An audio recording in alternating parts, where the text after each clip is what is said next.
Have you ever wanted to calculate the surface of a square? Bet you did.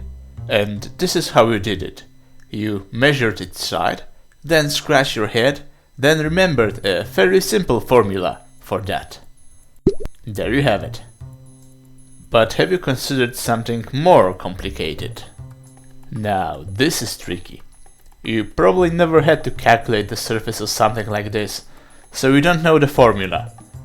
But few minutes of googling will bring you to this. Well done. But now we need to calculate the volume of this fella here. We could try to look for the formula, but there is none. Maybe we can approximate it somehow by using high-order polynomials or something. Let's try.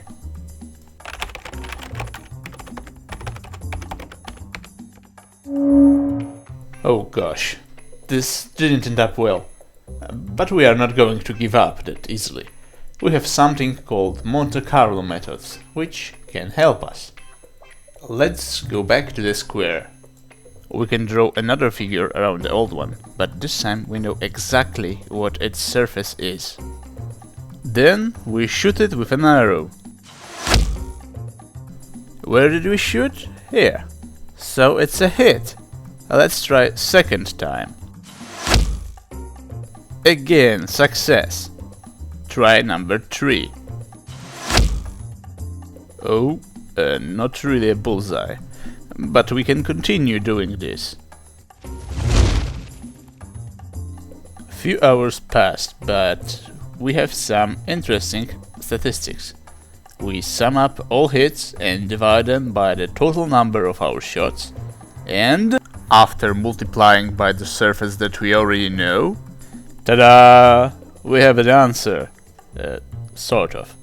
As you can see, it is something very close to the original, but not quite. Let's turn this one into a pincushion now. We already know the procedure. This was easy.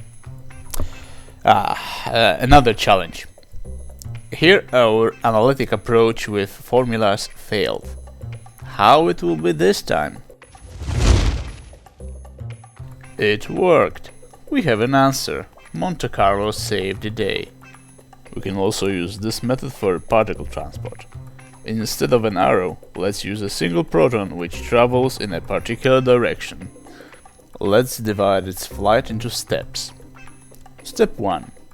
Nothing interesting happens, it just flies through the vacuum. Same in step 2. But oh, it hit an obstacle in step 3. Now, there is a number of things that can possibly happen right now. First of all, nothing can happen. The particle travels further undisturbed, or it can transfer a bit of its energy to the wall. Or it can be absorbed and then produce two completely different particles. Or it can be simply deflected by the wall. Of course, each of these outcomes can afterwards end up in a few other scenarios, and these have their own development. Problem escalates quite quickly. The trick is to know the probabilities of these scenarios. If we know these so-called cross-sections, we can simulate the whole life of a proton, and then another one, and another, and 7 million more. Afterwards, we just calculate the average of all outcomes, calculate some errors, and we basically know everything that will happen when a particle passes this kind of medium. Eureka! This is exactly what I do at the newly built Accelerator Research Center ESS, European Spallation Source. I simulate the particles to foresee possible failures and to protect people and equipment from harmful radiation. If you are interested in learning more, check the links in the description of this video.